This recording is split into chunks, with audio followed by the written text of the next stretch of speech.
Hello दोस्तों, सभी को नमस्कार। कुछ लोग वक्त के सांचों में ढल जाते हैं।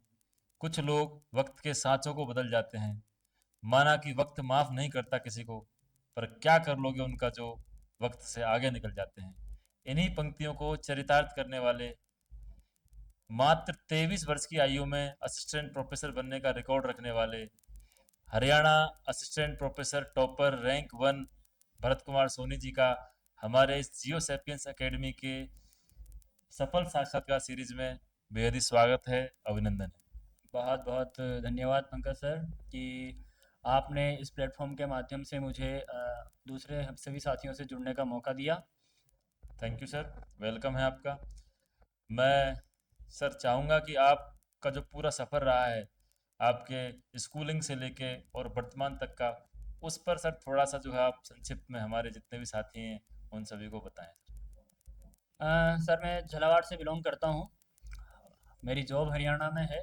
काफ़ी जो है वो लंबा सफ़र रहा है। मेरी स्कूलिंग जो है वो झालावाड़ से ही हुई है, प्रॉपर झालावाड़ शहर से नहीं। झालावाड़ से थोड़ा सा दूर एक टाउन है, वहाँ से मैंने जो है अपनी स्कूलिंग की है। जब यूजी और पीजी के लिए आना था तो हम झालावाड़ आए, और कॉलेज जो है झालावाड़ का गवर्नमेंट कॉलेज, वहीं से मेरी यूजी हुई, वहीं से मेरी पीजी हुई ज्योग्राफी से। उस दौरान मेरा प्रीवियस में ही मेरा जो है वो नेट निकल गया था, दिसंबर 2015 में। दिसंबर 2016 में मेरा जो है वो यूजी क्लियर, मेरी पीजी क्लियर हुई थी। इसके बाद मैंने एक निश्चित निश्चय कर रखा था जब मैं 12th क्लास में था। तभी जो है वो मैंने ये निश्चय कर लिया था कि मुझे केवल असिस्टेंट प्रोफेसर ही बनना है। मुझे इवन स्कूल्स में भी जो है वो बच्चों को नहीं पढ़ाना है, मुझे कॉलेज ही जाना है। क्योंकि मुझे अच्छा। गहराई से भूगोल का अध्ययन करना था, इसमें रिसर्च का काम करना था। हाँ। इसलिए मैंने असिस्टेंट प्रोफेसर बनना ही अपने जीवन के लिए चुना। इसीलिए मैंने जो है वो यूजी के बाद भी बीएड नहीं की, पीजी के बाद भी बीएड नहीं की। विकल्प जो है वो मेरे पास केवल एक ही था। कई बार ये भी होता है कि आपके पास जब विकल्प नहीं होते हैं तो आप जुनून से उस चीज़ के पीछे लग सही जाते बात हैं। है। तो इसलिए मैंने अपने जीवन में विकल्प नहीं रखे। मैंने अपना जो हरियाणा असिस्टेंट प्रोफेसर वाला एग्ज़ाम है 2019 में दिया था। 2016 के बाद 17 में मैंने डिजास्टर मैनेजमेंट का कोर्स किया। उसके बाद फिर मैंने प्रिपरेशन की थी, जीआरएफ मेरा उस जी समय सर। हुआ नहीं था, तो मैं जीआरएफ में लगा हुआ था। इस मेरी जीआरएफ के पीछे कह लीजिए, पीएचडी के पीछे, ज्योग्राफी को समझने के पीछे और वैकेंसी के पीछे, सभी के पीछे मेरे जो गुरु थे डॉक्टर जितेंद्र डी सोनी, उनका बिल्कुल। जो है वो काफ़ी योगदान रहा। दिसंबर 2018 में मेरा जीआरएफ हुआ। जी। 3 साल हो गए थे नेट के बाद। तब तक मैं प्रयास करता रहा। उसके बाद ये समझ लीजिए आपकी एक तरह से जो है वो कंटिन्यू मुझे सफलताएं मिलने लगी। मेरा मार्च में एग्ज़ाम हुआ था पीएचडी का, एमएलएसयू वाला। तो उसको मैंने दिया, उसके बाद मेरा उसमें एडमिशन हो गया मई में। पीएचडी का जब कोर्स वर्क चल रहा था उसी दौरान हरियाणा में वैकेंसी आई असिस्टेंट प्रोफेसर की। हरियाणा की वैकेंसी जो है वो उस समय मार्च में आई थी। और मार्च 48, 2019। मार्च 2019, और 48 पद थे भूगोल के, जिसमें अच्छा। टोटल, जिसमें हरियाणा की भी कैटेगरी के थे और जनरल कैटेगरी के सभी स्टूडेंट्स के, सभी के लिए 48 पद थे।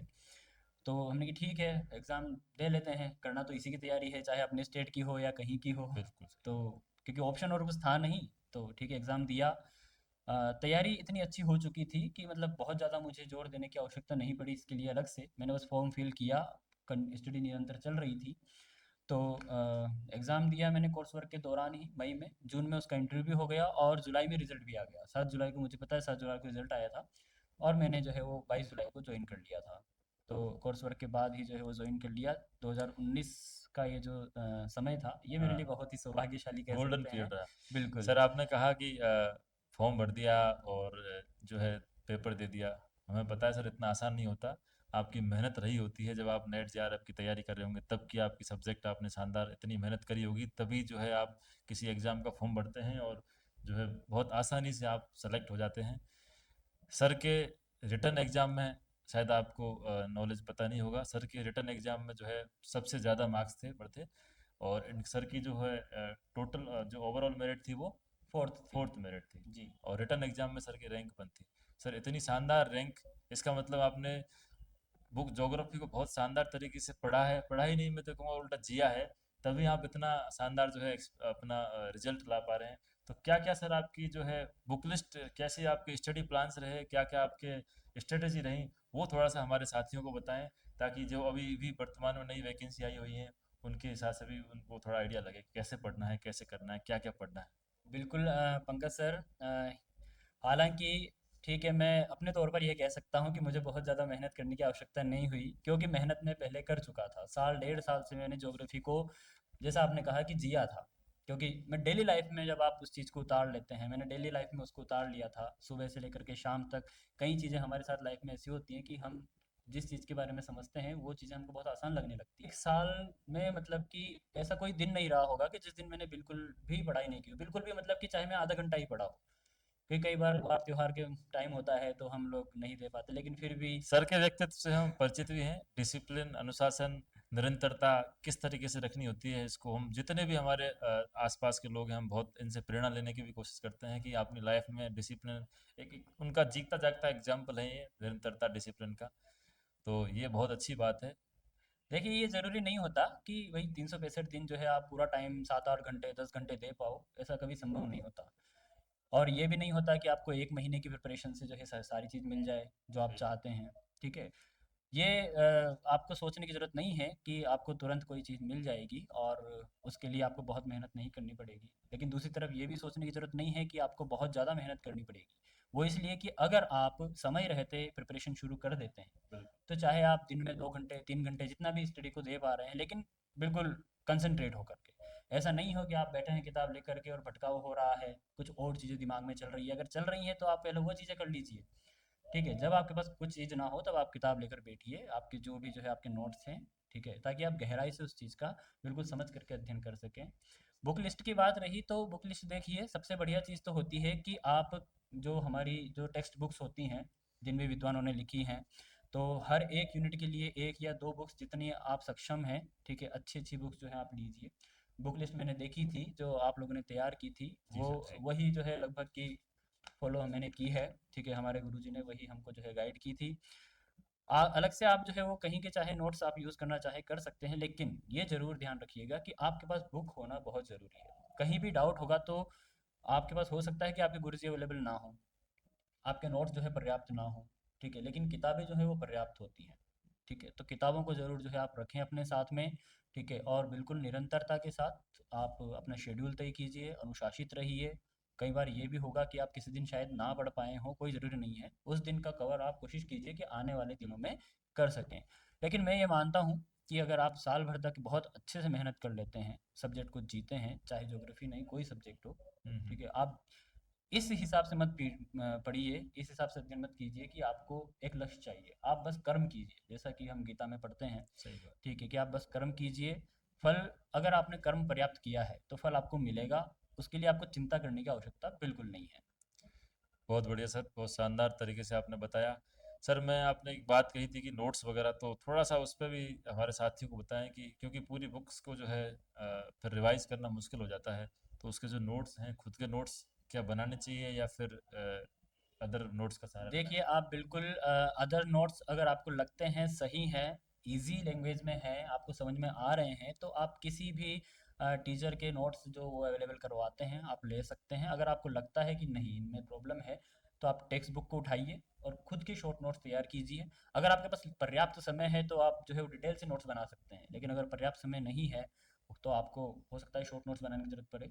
शॉर्ट नोट्स आप इस तरह से बनाइए कि बस आपको समझ में आ रहे हों, आपको किसी से मतलब नहीं है, आपको किसी से कंपेयर करने की आवश्यकता नहीं है कि मुझे जो है वो किसी और की चीज़ समझ में आ रही है सही नहीं आ बात। रही है। ये भी कभी मत सोचिए कि हो सकता है सामने वाले को 4 चीज़ ज़्यादा पता है, ठीक है, तो आप ये सोचिए कि नहीं मुझे तो ये पता नहीं है। ठीक है, लेकिन आपको भी जो है वो 10 चीज़ ज़्यादा पता हो सकती है जो उसको नहीं पता है। ठीक है, तो आप 1 या 2 बुक जो भी आप एफर्ट कर सकते हैं आप अपने पास रखिए, उनको पढ़िए। भूगोल एक कोरोलॉजिकल साइंस है, तो आप कोशिश कीजिए कि मानचित्र और डायग्राम्स का बहुत आप यूज़ करें। आप खुद प्रैक्टिस भी करें।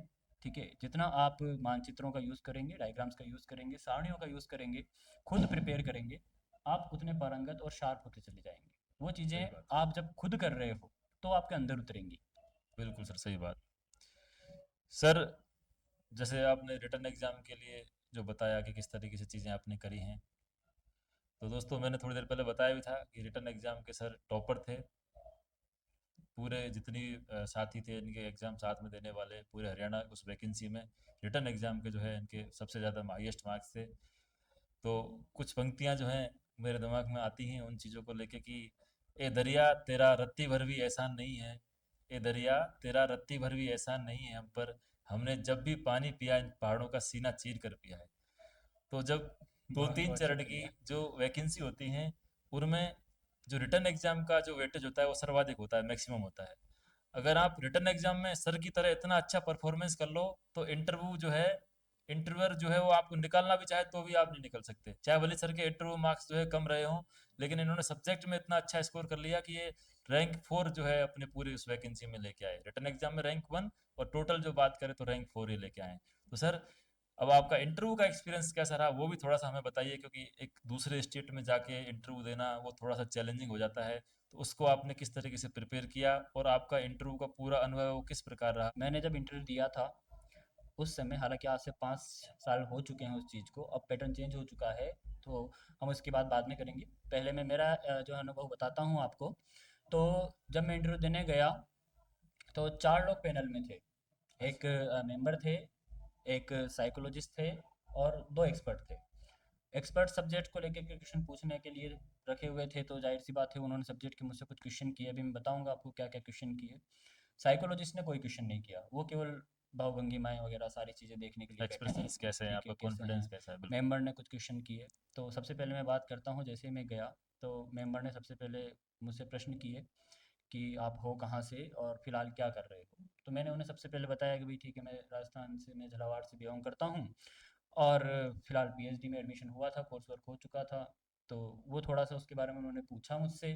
तो मैंने कहा कि अभी फ़िलहाल कोर्स वर्क हुआ ही है, सिनॉप्सिस वगैरह डिसाइड हुई नहीं है, तो टॉपिक जो है अभी फिक्स नहीं है। तो उन्होंने उस चीज़ से मूव करके सीधे सब्जेक्ट पे वो आए। पहले सब्जेक्ट एक्सपर्ट ने मुझसे क्वेश्चन किए, जलवायु मौसम में अंतर क्या होता है वो पूछा। उसके अलावा उन्होंने मुझे अक्षांश देशांतर से रिलेटेड कुछ प्रश्न किए। फिर जो मेंबर थे उन्होंने ही मुझसे जो है वो हरियाणा से रिलेटेड भी कुछ प्रश्न किए, स्पेशली हरियाणा जीके या करंट सर? हरियाणा में जो हम ये कहते हैं कि ज्योग्राफी का भी पूछा उन्होंने। जैसे मुझसे पूछा कि हरियाणा में जो है वो झीलें कितनी हैं। ठीक है, अब वही बात है कि अगर आपको पता है तो आप बता देंगे। मैंने कोई खास तैयारी हरियाणा की नहीं थी, बस सब्जेक्ट अपना अच्छा था और अपना गेटअप सही करके हम चले गए। ठीक है, तो मैंने उनको साफ बोल दिया था कि भाई मुझे इसके बारे में नहीं पता। उन्होंने फिर मुझसे दूसरा क्वेश्चन जो है वो जीके का किया। ठीक है, कि हरियाणा में जो है वो हरियाणा से जो है लोकसभा में कितने सदस्य हैं। फिलहाल मुझे वो उस समय मुझे वो भी पता नहीं था। तो उन्होंने मुझसे ये ज़रूर कहा था कि आपको जॉब हरियाणा में करनी है तो आपको हरियाणा का तो नॉलेज नहीं है।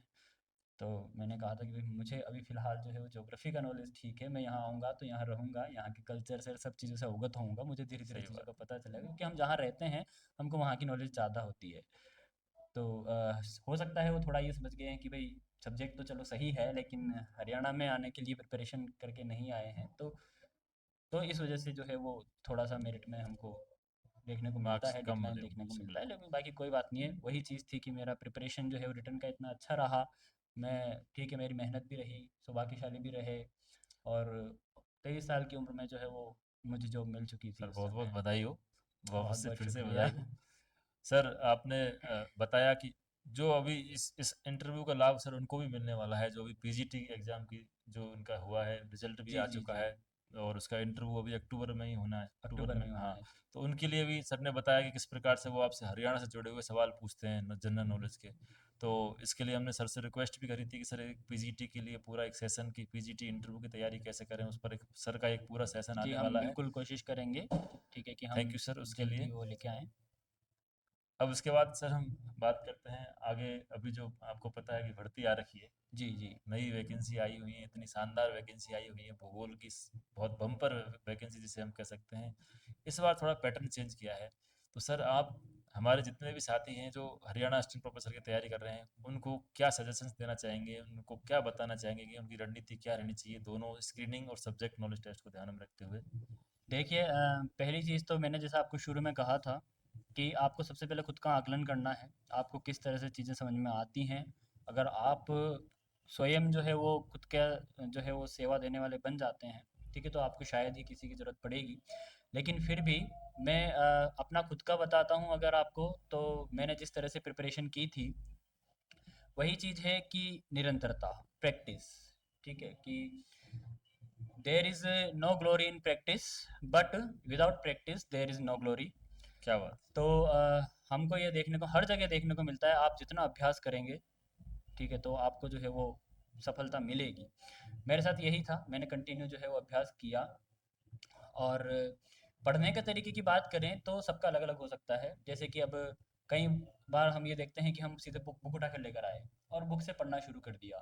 ठीक है, आप हाईलाइटर लेके बैठ गए या अंडरलाइन करने के लिए जो है पेंसिल कुछ लेके बैठ गए। तो आप जब पहली बार किसी चीज़ को पढ़ रहे हैं तो आपके लिए तो सब नया है, आप पूरी बुक रंग दोगे। ठीक है, तो वो नहीं होना चाहिए मेरे ख्याल से वो चीज़, क्योंकि फिर आप पूरी बुक रख दोगे तो फिर तो आप ये हो जाएगा कि आपको सब कुछ पता है, आपने सब पढ़ लिया। सही बात। लेकिन वो कभी नहीं होता। जब आप किसी चीज़ को पहली बार पढ़ रहे हैं तो आप उसको बिना कोई पेंसिल या पेन लिए पढ़ो, उसको समझो। जब आप दोबारा पढ़ो तो उसमें से वो चीज़ें हाईलाइट कीजिए, अंडरलाइन कीजिए जो आपको याद नहीं रही हैं। फिर आप शॉर्ट नोट्स तैयार कीजिए। आप क्या होगा कि जब उसको बार बार चीज़ को पढ़ोगे इस तरह से, तो एक समय ऐसा आएगा कि आप उस चीज़ का रिवीजन हो सकता है 5 मिनट में कर दो। शुरू में आपको 1 घंटा लग सकता है एक टॉपिक को पढ़ने में, दोबारा रिपीट करोगे 45 मिनट 40 मिनट लग सकते हैं, धीरे धीरे समय कम होता चला जाएगा। और जैसा कि आप जानते हैं कि आप लोगों को कई गाने याद होंगे, लिरिक्स याद हो जाती हैं, डायलॉग याद हो जाते हैं, फिल्मों की कहानियाँ याद हो जाती हैं। कैसे होती हैं? निरंतरता से आप बार बार अभ्यास करते हैं उन चीज़ों का। आप बैठे हैं, सुनते हैं आप। सुनते हैं, बोलते हैं। ठीक है, गाने सुनते रहते हैं, गुनगुनाते रहते हैं, तो आपको शब्द याद हो जाते हैं। उसमें आपको बिल्कुल जोर नहीं आता, आप ये नहीं चाहते कि मुझे गाने को याद करना है, ऑटोमेटिक हो जाता है। सेम वही चीज़ यहाँ भी होती है कि अगर आप बार बार उस चीज़ का अध्ययन कर रहे हैं, आज पढ़ लिया, आज वापस रिपीट कर दिया, रात को कल पढ़ दिया, 3-4 दिन बाद फिर पढ़ दिया, 1 सप्ताह बाद, 1 महीने, इतने में तो आपको चीज़ अच्छे से याद हो जाएगी। और बिल्कुल। आपको जोर देने की आवश्यकता नहीं है, जब भी रिपीटेशन करो केवल आप पन्ने पलटो जो आपने काम किया है। ठीक है, आप देखो कि आपने क्या पढ़ा है, बस। फिर भी अगर कोई चीज़, फिर आप एक्सरसाइज करो। एक्सरसाइज जब करोगे तो आपको पता चलेगा कि कहाँ कमियां रही हैं। आप उन कमियों को दूर करो, क्योंकि आपको, जाहिर सी बात है, देखो गलतियां होनी तय हैं। अब गलतियां आप एक्सरसाइज में कर लो या एग्जाम में कर लो। एग्जाम में करोगे बिल्कुल। तो वो आपके लिए पूरी तरह से बर्बादी लेकर आएगा, आपका सिलेक्शन नहीं होना वहाँ आप गलतियां करोगे तो जाहिर सी बात है, जब गलतियां करनी है तो पहले कर लो। तो बिल्कुल आप सर। पहले जितनी गलतियां करोगे बाद में उतने सुधार होंगे। ठीक है, कोई भी क्वेश्चन जब गलत हो जाता है तो हमको आगे से ध्यान रहता है कि इसमें हमने क्या गलती की थी, अपनी गलतियों को पकड़ो और उनमें सुधार करो। यही स्ट्रेटेजी के साथ जो है आप तैयारी कर सकते हैं मेरे ख्याल से। आपको स्क्रीनिंग के लिए ऑब्जेक्टिव की तैयारी वैसे ही करनी है जैसे आप करते आ रहे हैं। ठीक है, ये मत सोचना कि स्क्रीनिंग इजीली हो जाएगा, क्योंकि कई बार ये भी देखने को मिलता है कि क्योंकि उन्होंने फिक्स कर रखा है 25% जो है वो आपको स्क्रीनिंग में लेकर ही आना है। बिल्कुल सर, मिनिमम मार्क्स। हाँ, विद मतलब कि जो भी आपकी नेगेटिव मार्किंग होती है उसके बाद भी 25% आपका होना ज़रूरी है, तब आप बैठ पाओगे सब्जेक्टिव पेपर में। और सब्जेक्टिव पेपर में 35% कंपलसरी कर रखा है। हालांकि मेरिट प्राइमरी है, मेरिट के हिसाब से चूज़ किया जाएगा, लेकिन अगर बिल्कुल। मेरिट पूरी नहीं हो रही है हम्म। तो फिर देखा जाएगा कि परसेंटेज पूरा हुआ है या नहीं। अगर सही नहीं बात। हो रहा है तो आप किसी भी हालत में अंदर नहीं आ सकते, बिल्कुल सर, इंटरव्यू में नहीं इसमें बैठ हम देखते सकते। भी हैं कई बार पीजीटी के बारे में, स्टेट के बारे में सुनने में आता है कि जो है खाली पद खाली रह जाते हैं जी। इतने। अभी इसी पीजीटी की हम बात करें, ठीक है, तो 116 पद थे, दुगने इंटरव्यू में बिठाने थे यानी कि 232, हाँ। लेकिन 195 चूज हुए हैं। तो इसका मतलब आप समझ सकते हैं कि 32 और 5 37 पोस्ट जो है वो उन्होंने, मतलब 37 पद मतलब कम आप क्यों अगर कराए। मिनिमम मार्क्स भी लेके आ रहे हैं तो भी आप जो है आगे के स्टेज में पहुंच पा रहे हैं, ये हाँ, बहुत बड़ी बात है बिल्कुल सर। यही है। अगर, क्योंकि मुश्किल होता है, देखो सब्जेक्टिव हम ज़्यादातर तैयारी करते हैं ऑब्जेक्टिव के हिसाब से, नेट दे दिया आपने या आपने और कंपटीशन एग्जाम दिए हैं। लेकिन जब सब्जेक्ट की बारी आती है तो आपको वही अपना पुराना जीवन जो आप यूजी पीजी में करते आए हैं वो जीना पड़ता है। आप उस चीज़ को कहीं पीछे छोड़ चुके हैं। आपने पेन उठा करके लिखना की प्रैक्टिस बिल्कुल छोड़ दी है। अगर वो अलग बात है, आप आर एस आई एस की तैयारी कर रहे हैं तो आपके हाथ चलते रहते हैं, तो आपकी प्रैक्टिस रहती है। तो जिनकी प्रैक्टिस नहीं है, सबसे पहले आप ये मत सोचिए कि आपको कोई चीज़ बिल्कुल याद करके लिखनी है। आप केवल सबसे पहले अपने फिजिकली यानी कि हाथ को जो है वो फ्लो में लेके आइए। ठीक है, कई बार ये भी होगा कि हम लिखते बिल्कुल, हैं। कॉपी पेन उठाओ आज सही। के समय अगर मैं एक एप्लीकेशन भी लिखता हूँ लंबी सी, तो मेरा हाथ दर्द करने लग जाता है। क्यों? क्योंकि वो प्रैक्टिस नहीं रही। ठीक है, तो प्रैक्टिस पहले हाथ की कीजिए, बाद में याद करने की करना। पहले आप हाथ की प्रैक्टिस करो, रोज उसका प्रयोग करो। शुरू में आपका हाथ दुखेगा, आपको नहीं करने का मन होगा लेकिन सब सही चीज़ें बात। होंगी, आप एक बार लाना पड़ेगा। ऑप्शन नहीं है जो आपके पास। जोर तो बिल्कुल सर आने वाला है, और हमारे साथ सर हमने एक चला भी रखा है, आपको भी हमने जी पूरी जी। जानकारी है, आपसे हम गाइडेंस भी लेते रहते हैं। तो हमसे जो लोग जुड़े हुए हैं उनको ऐसे सर लिखा नहीं जा रहा, लिख रहे हैं तो मतलब वही आपने जो कहा ना, ये होता है, हाथ दर्द, हाथ में दर्द हो टाइम रहा है, लगेगा। वही पेन आप कॉपी ये चला। सोचोगे कि मैं 15 मिनट में एक क्वेश्चन लिख दूं, संभव नहीं है। अगर आपकी प्रैक्टिस नहीं है तो हो सकता है आपको आप बोलने को 15 मिनट में बोल सकते हो वो चीज़, बिल्कुल तरीके से बोल दोगे, सही लिख बात। नहीं पाओगे। लेकिन वहाँ आपको लिखना है। ठीक है, तो पहले आपको करनी है प्रैक्टिस। आपको लगेगा पहले हो सकता है 30 मिनट लगे, 25 मिनट लगे, 20 मिनट लगे, धीरे धीरे आप 15-10 मिनट पे आओगे। ठीक है।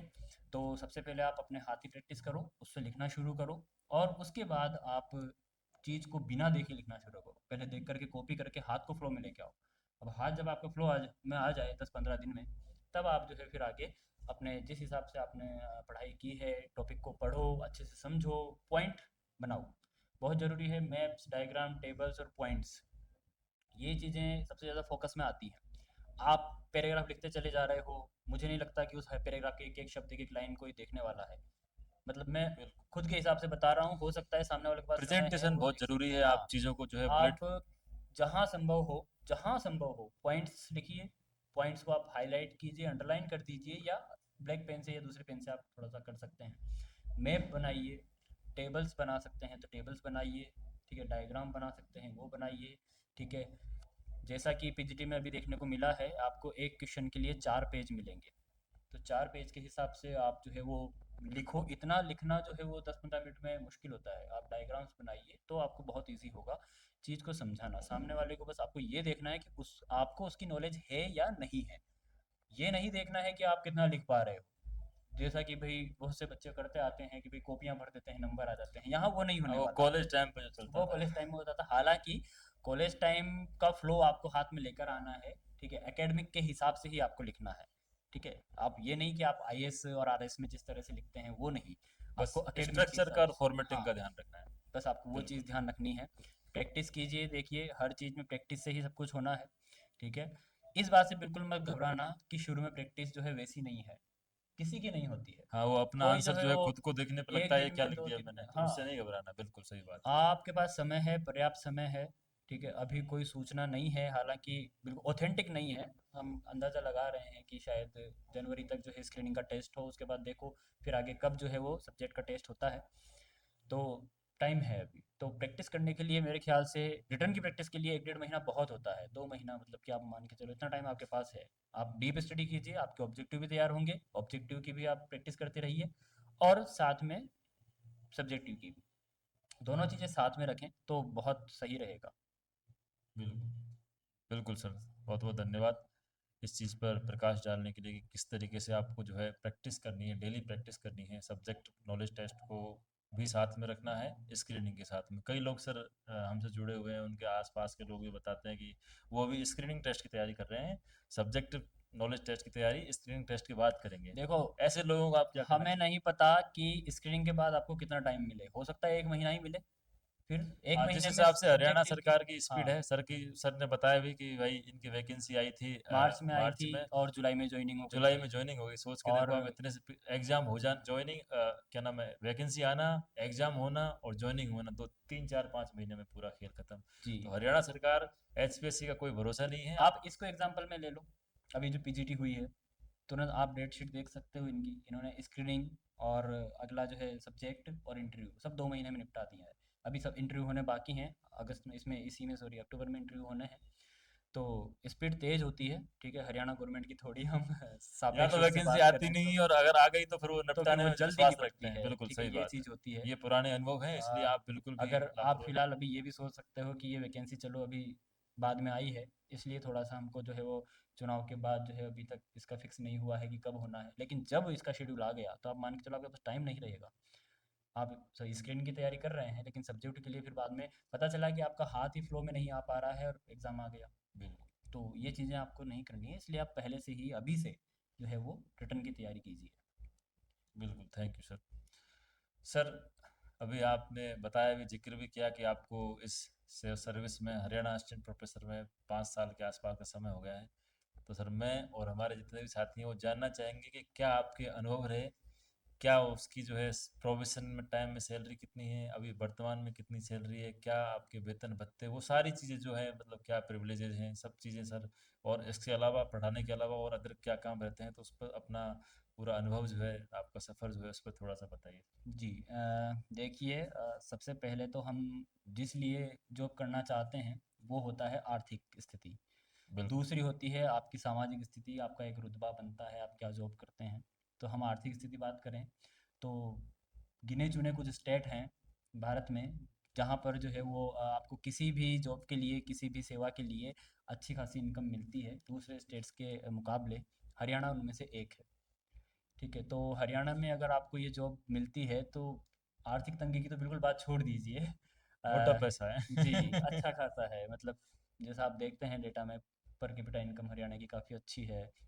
अ, जब मैं शुरू में लगा था, मेरी जो बेसिक सैलरी थी 57,700 थी। यहीं से शुरू होती है हरियाणा में। और जो रेगुलर फैकल्टीज़ हैं, जैसे जो गो थ्रू हुए हैं एचपीएससी से, तो उनकी 57,700 के अलावा उनको डीए मिलता है। 48% डीए है, यानी कि आप लगभग 1.5 गुना कर लीजिए। बिल्कुल बिल्कुल। इसके अलावा आपको आपका होम होम अलाउंस मिलता है, एचआरए मिलता है। ठीक है, मेडिकल अलाउंस मिलता है, 1,000 रुपये पर मंथ है। ठीक है, तो ये सब करते करते शुरू में फर्स्ट मंथ में आपकी सैलरी, इसके बाद आप ये भी बात करिए, आपका टैक्स वगैरह का सब कट गया, एनपीएस कट गया। एनपीएस जैसा कि आपको पता ही है, तो हरियाणा में एनपीएस है, पहली बात तो ये तो। सबका होने के बाद में आप यूँ समझ लीजिए कि आराम से आपके पास जो है वो अच्छे खासे 70,000 रुपये, 75,000 रुपये के लगभग पहली आपकी सैलरी आएगी। जब आप ज्वाइनिंग करते हो उसमें। ज्वाइनिंग करते हैं तब। प्रोबेशन है, राजस्थान में सर आधे, इसके आधे इसके मतलब आधे हैं। प्रोबेशन में क्या प्रोबेशन में जो सैलरी आधी राजस्थान है, में आता है, बिल्कुल। हरियाणा में प्रोबेशन है, लेकिन सैलरी के साथ कोई कंप्रोमाइज़ नहीं है वहाँ पे। पूरी सैलरी, पूरी बहुत बढ़िया। सैलरी देती हैं ताकि सामने वाले भी खुशी खुशी काम करें। युवा जोश होता है शुरू शुरू में, जैसा हम लगे थे, बिल्कुल। पहली सैलरी आने पर कितनी खुशी होती है आपको ही पता होगी। बिल्कुल सर, हाँ, सही तो बात। वही चीज़ है। तो सैलरी के हिसाब से ठीक है, और हर साल आपको जो है वो इंक्रीमेंट मिलता चला जाता है। इंक्रीमेंट के अलावा कभी कभी जैसे डीए जब भी बढ़ना है वो मिलता है। ठीक है, सब चीज़ होती है। 5 साल में आज जैसे हम बात करें तो लाख रुपए के लगभग जो है सैलरी पहुंच गई है। ठीक है, तो सुन रहे हो, समझ रहे हो, मोटिवेशन ले सकते हो इस चीज से। बिल्कुल, लाख रुपए मतलब सैलरी आपकी आपकी यूँ समझ इतनी कम लीजिए, उम्र में, अभी कुछ एज नहीं है। आप अगर सिंगल हैं, जैसे मैं लगभग 5 साल तक सिंगल ही था, अभी जस्ट मेरी शादी हुई है, तो सिंगल हैं तो आपको पता नहीं चलेगा पैसा कहाँ खर्च करें, आप खर्च कर ही नहीं पाएंगे। बहुत बढ़िया। इकट्ठा करेंगे आगे के लिए, चलो वो है सही कि बात। आपके, वो अलग बात है कि फैमिली में और कुछ खर्चे हो जाते हैं तो वो ज़रूरी होता है। बाकी अच्छा खासा सैलरी है। और दूसरी बात हम करें कि जॉब का अदर जो एक्सपीरियंस है, अदर जो कुछ काम हैं, देखिए हरियाणा में एक चीज़ है कि रूरल और अर्बन कॉलेजेस के हिसाब से वो बटा हुआ है। यानी कि आपको रूरल सर्विस भी ज़रूरी होती है। आपको हो सके तो शुरू के 6-7 साल में आपको जो है वो 3 साल पूरे रूरल सर्विस में देने पड़ते हैं। तब जाके आपके कुछ जो है वो आपका जो इंक्रीमेंट वगैरह होते हैं वो लगते हैं। अदरवाइज़ वो पेंडिंग रहते हैं, हालांकि बाद में जब भी आप करोगे तब मिल जाएंगे। ठीक है, एरियर मिल जाता है उनका, लेकिन ज़रूरी होता है। तो रूरल कॉलेज जितने भी हैं सभी में जो है यूजी तक का लेवल उनका होता है, सब्जेक्ट के हिसाब से अलग अलग। पीजी कॉलेज मेनली अर्बन जो है वो एरियाज़ में है। वुमेन कॉलेज भी हैं और गवर्नमेंट जो है वो को एजुकेशन कॉलेज भी हैं। तो जैसा भी आपको सूट करता है, ठीक है, आपके ऊपर चॉइस होती है कि आप जब भी ज्वाइनिंग के लिए जाएंगे तो आपके ऊपर छोड़ा जाता है कि आपको कहाँ जाना है। अगर वहाँ खाली जगह है तो काउंसलिंग के आपको टाइम है। बिल्कुल, आपको वही मिलेगा जहाँ आपने मेरिट के हिसाब से जो आपने फिल किया है। ठीक है, तो मेरी फ़िलहाल पोस्टिंग वही है जहाँ मैंने ज्वाइन किया था, GCW Mahendragarh government women college, जो बिल्कुल राजस्थान बॉर्डर से लगता है। तो चूँकि हमने कि ठीक है, बहुत हरियाणा भी जो है वो आप चंडीगढ़ तक जाओगे तो 250-300 किलोमीटर और पड़ जाता है, कि ठीक है इतना तो कम पड़ेगा, बॉर्डर पे ले लेते सही हैं। बात है, बॉर्डर के तो पास। मैंने बॉर्डर पर जो है डिस्ट्रिक्ट वो चूज़ किया था, और फिलहाल मेरी वहीं पर जो है वो ज्वाइनिंग है। अभी तक भी वहीं पर मैं सेवा दे रहा हूँ। पीजी कॉलेज है, 5 साल से मैं पीजी को पढ़ा रहा हूँ। इवन मेरे साथ एक अच्छी बात ये रही सर थी। जो अपने विभाग के एचओडी भी हैं, हाँ, इतनी कम उम्र में एचओडी, वो वहाँ इसलिए सर, क्योंकि आपके जी, कितने स्टाफ में कितने लोग हैं? स्टाफ में दरअसल 5 लोग थे, अभी फ़िलहाल 4 हैं हम। वहाँ पर हरियाणा में जो है वो एक्सटेंशन पर भी कुछ लेक्चरर्स लगा रखे हैं। ठीक है, ताकि जो है वो स्टाफ की पूर्ति की जा सके। बाकी वैकेंसी, क्योंकि वैकेंसी तो थोड़े थोड़े समय में नहीं आती, थोड़ा देखा है, लास्ट वैकेंसी 19 में आई थी, उसके बाद अब वैकेंसी आई है। तो इस वजह से जो है वो हमारी सहायता के लिए जो है एक्सटेंशन लेक्चर लगा हुए हैं। तो उस हिसाब से जो रेगुलर होता है, जो कि एचओडी वही होता है। और उस समय कॉलेज में जब मैं गया तो मैं हूँ रेगुलर फैकल्टी था ज्योग्राफी में, तो मुझे एचओडी बनाया गया था, तब से लेकर अभी तक मैं एचओडी हूँ। बाकी जो मैं बात कर रहा था कि क्लासेस की यूजी पीजी, हालांकि अगर आप पीजी कॉलेज में हैं, अर्बन कॉलेज में हैं, तो आपको एक फ़ायदा है, एक नुकसान है। नुकसान ये है कि आप रूरल नहीं कर रहे हैं, तो आने वाले समय में आपको जो है वो कठिनाई आएगी। हो सकता है आपको एरियर नहीं मिले, टाइम पे नहीं मिले, जब आप रूरल करोगे तभी मिलेगा। लेकिन अर्बन में जो है पीजी जो है वो सब्जेक्ट सब जगह है, मतलब पीजी ज्योग्राफी लगभग है। तो उससे फ़ायदा ये मिलता है कि आप पूरे डीपली जो है आप सब्जेक्ट से टच होते हो। ठीक है, फिलहाल जो है एनईपी लागू हो चुकी है हरियाणा में, तो ये समझ लीजिए कि यूजी में भी जो है आप अच्छी खासी जो है वो पेपर शुरू हो चुके हैं। तो मतलब कि पूरा प्रॉपर आप जो है वो सब्जेक्ट को छोड़ ही नहीं पाते हैं, लगभग हर चीज़ जो है वो यूजी के सिलेबस में भी लगभग मोटी मोटी ज्योग्राफी कवर है, और पीजी में तो है ही, और ज़्यादा गहराई में जा करके, इतनी गहराई में जो हमारा नेट का सिलेबस है पूरा सिलेबस कवर हो जाता है। सेमेस्टर वाइज सिस्टम है हरियाणा में। बिल्कुल सर। सर, पढ़ाने के अलावा भी कुछ इस जॉब में कुछ काम, जी, एक्स्ट्रा कुछ काम? पढ़ाने के अलावा जैसे कई बार ये देखने को मिलता है कि अगर आपके कॉलेज में, आप बड़े कॉलेज में गए हो, स्टाफ अच्छा खासा है, तो शायद आपको अदर काम कम मिले। लेकिन जब आप छोटे कॉलेज में जाते हो तो आपको एडमिनिस्ट्रेशन में भी भागीदारी पूरी निभानी पड़ती है। कॉलेजेस में बिल्कुल। या स्कूल में भी शायद बहुत सारी कमेटीज़ होती हैं, स्पोर्ट कमेटीज़, लाइब्रेरी कमेटीज़, कई तरह की कमेटीज़ होती हैं, जिनमें कुछ में आप इंचार्ज होते हैं, आपके कंधों पे भार होता है। कई बार तो ये भी हो सकता है कि भाई कोई काम बहुत ज़रूरी है, तो आपको क्लास छोड़ कर के भी काम करने पड़ते हैं। टोटल 5.5 6 घंटे का टाइमिंग होता है कॉलेज में। अच्छा, हाँ सर, टाइमिंग क्या रहता है सर? टाइमिंग नॉर्मली हरियाणा के जो कॉलेज हैं वो 9 बजे खुलते हैं। सुबह 9 बजे से फर्स्ट लेक्चर होता है और 3 बजे तक होते हैं, 6 घंटे हैं। एनईपी में ये एक एक घंटे की जो है क्लास हो गई है। इसके पहले 45 मिनट थी। 45 मिनट के हिसाब से आपको टाइम अच्छा, मिल एनईपी जाता के बाद था। टाइम उतना ही है, बस क्लासेस का टाइम बढ़ा दिया? हाँ, टाइम वही है 6 घंटे, लेकिन क्लासेस का टाइम जो है वो एक एक घंटे कर दिया, तो ऐसे में हो सकता है आपको थोड़ा कम समय मिले। एक्स्ट्रा काम कोई बहुत ज़रूरी हो तो रुकना भी पड़ता है, कई बार 4 5 बज जाते हैं हमको। लेकिन ठीक है, अगर आपकी रुचि है तो आप करते रहोगे, नहीं रुचि है तो वही चीज़ है, आप लापरवाही कहाँ तक करोगे। प्रिंसिपल जब कहेगा बिल्कुल सिर पर आएगी तब करना ही पड़ेगा। वो सही चीज़ें बात। होती हैं, तो ठीक है, अपने सब तरह का मैनेज करके चलो। अगर आपके पास समय है तो आप दूसरा काम भी थोड़ा थोड़ा देखते रहो ताकि समय पर होता रहे। अदरवाइज ठीक है, पढ़ाना तो है ही। लेसन प्लान वगैरह आपको पहले देने पड़ते हैं, जैसा भी आपकी भी पूरे सेमेस्टर में आप किस तरह से कितने समय में सिलेबस करवा दोगे, तो वो सब नॉर्मली सब जगह होता है, शायद स्कूल्स बिल्कुल में भी बिल्कुल देखने सर। को मिलता है। जी। बहुत बढ़िया सर, आपका एक्सपीरियंस बहुत शानदार, आपके जो है पूरी यात्रा का हमें जानने को मिला, मज़ा भी आया आपसे बात करके। उम्मीद करता हूँ हमारे जितने भी साथी हैं उनको भी ये सारा इंटरेक्शन जो है सुनने में मज़ा आएगा और कुछ ना कुछ सीखने को भी मिलेगा। आप इतनी कम उम्र में जो है असिस्टेंट प्रोफेसर बन जाते हैं और फिर इस हिसाब से आप सब्जेक्ट के प्रति अपना जो इंटरेस्ट है, प्यार प्रेम है और बच्चों को उसको डिलीवर करने की जो आपकी इच्छा शक्ति है, उस पर सर कुछ पंक्तियाँ मुझे याद आती हैं आपके जज्बे को लेके। तो मैं अपने जितने भी साथी हैं जो देख रहे हैं उनको भी बताना चाहूँगा मोटिवेशन के लिए कि हर हाल में सूरज अपना है, हर हाल में सूरज अपना है, एक रोज़ ये दावा हम कर देंगे, जब अहले जुनून हम निकलेंगे दुनिया में उजाला कर देंगे। वाह। किश्ती को बचाना आता है, बात अपनी दूजी है। किश्ती को बचाना आता है, बात अपनी दूजी है। तूफान पलट के रख देंगे, जिसको और सारा कर देंगे। क्या तो बात ये है। सर का जो है एक्सपीरियंस, सर का जो सफलता है वो कुछ इसी प्रकार की है कि तूफान पलट के रख दिया सर ने, जिसको और सारा कर दिया। इतनी कम उम्र में जो है ये असिस्टेंट प्रोफेसर बन गए। देखिए, और अभी हाँ। आप इनका बढ़िया शानदार आपने देखा, सैलरी से लेके और हर चीज़ का जो इनका एक्सपीरियंस है बहुत शानदार। आप लोगों को इससे मैं मानता हूँ मोटिवेशन भी मिलेगा। आपको जो है काम अपनी तैयारी को और किस तरीके से आप अच्छा कर सकते हैं उसके लिए भी आपको कुछ ना कुछ सीखने को मिलेगा। बिल्कुल। इसके लिए बहुत बहुत आभार sir. Thank you so much. आपने हमारे लिए, हमारे साथियों के लिए इतना वक्त निकाला।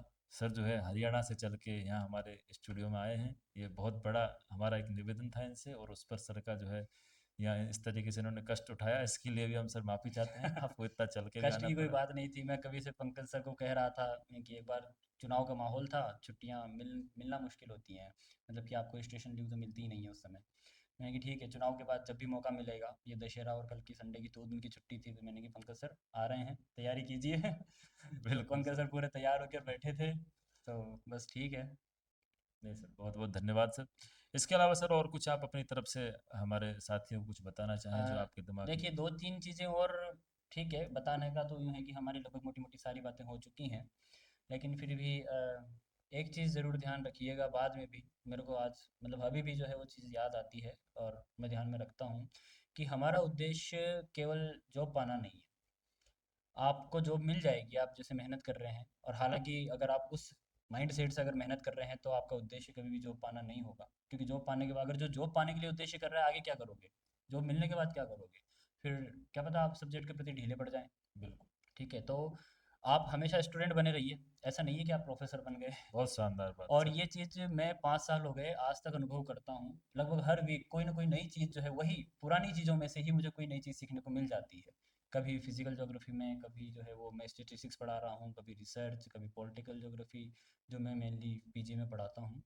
तो उनमें आप वही चीज़ होती है कि आप जितनी बार पढ़ोगे उतनी चीज़ आपको अच्छे से याद होती है और नई चीज़ मिलती है आपको जो है वो पढ़ने को मिलती है। कई बार आपको पता है कि यार ये चीज़ मैंने पढ़ रखी है, मैं पढ़ा दूंगा, ठीक है बच्चों को, ठीक है आप पढ़ा दोगे, लेकिन कई बार ऐसे ऐसे एग्जाम्पल्स अचानक दिमाग में आते हैं कि आप बच्चों को बहुत अच्छे से डिलीवर कर देते हैं।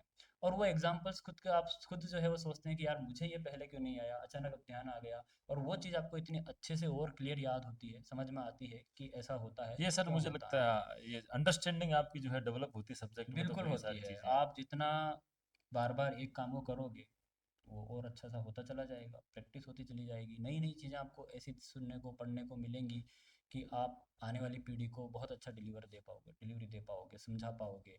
वो क्योंकि कई बार तो हम ये भी तो देखने को मिलता है कि बच्चे बोर होने लग जाते हैं क्लास में, नींद आने लग जाती है बच्चों को। लेकिन हालांकि देखो ऐसा सभी के साथ है, तब तो आप खुद की कमी मानिए कि आप, लेकिन सभी के साथ नहीं हो सकता, इक्का दुक्का जो है रात को सोया नहीं हो तो वो शायद दिन में सो रहा हो। ठीक है, लेकिन अगर बच्चे रुचिपूर्ण ढंग से बैठे हुए हैं, ठीक है, वो चीज़ को समझ रहे हैं, एक्सप्रेशन से पता चल जाता है, साइकोलॉजिस्ट हम नहीं है लेकिन बच्चों की साइकोलॉजी हम 5 साल में तो समझने लग जाता है बिल्कुल इंसान। सही बात। तो उस हिसाब से हम बात करें तो ये आपको हमेशा देखने को सीखने को मिलता रहता है, नया नया नई नई चीज़, और कोशिश कीजिए। कई बार ऐसा भी होता है शुरू में कि जब मैंने हरियाणा का या इसका एग्ज़ाम दिया था तो नेट का ही जो सिलेबस था लगभग पूरा था, लेकिन उसके बाद नेट का सिलेबस चेंज हुआ था तो उसमें कई सारा पैटर्न कुछ बदला था, नई चीज़ें आई थी, उसके बारे में मुझे बिल्कुल पता नहीं था। लेकिन जब फिर मैंने जैसे स्टेटिस्टिक्स की बात करूँ मैं, तो मुझे टेस्ट वगैरह नहीं आते थे क्योंकि हम्म। पढ़े ही नहीं थे, सिलेबस में था ही नहीं, कहीं पढ़ने का मौका ही नहीं लगा। तो शुरू में तो आपको ये भी लगेगा, मुझे खुद लगता था कि यार ये चीज़ें पढ़ानी पड़ेंगी, खुद को नहीं पता कैसे पढ़ाएंगे। लेकिन फिर वही है, जब आपको पढ़ाना है तो आप पढ़ोगे भी सही, पढ़ोगे और यकीन मानिए आपको समझ में आ जाएंगी, क्योंकि आपका दिमाग उस हिसाब से हो गया है कि आपको शायद ही टीचर की ज़रूरत पड़े, आप समझ जाते हैं चीज़ों को, तो कोई ऐसी बिल्कुल, दिक्कत हम नहीं है कि समय आप। देते हैं तो ज़्यादा जोर नहीं आता, सही बिल्कुल बात। बिल्कुल। कितना भी तो कठिन टॉपिक हो, आप टाइम दोगे उसको आप तो वो। उसको जो है वो ठीक है, कोई दिक्कत नहीं है, आप उस टॉपिक को छोड़ के कोई और पढ़ा दीजिए कि अभी मेरा खुद, मैं साफ साफ बोल देता हूँ बच्चों को भी, ये मेरा अभी क्लियर नहीं है, मैंने पढ़ा नहीं है, जब मैं पढ़ूंगा समझूंगा तो तुमको पढ़ा दूंगा, अगले टॉपिक पे चलो।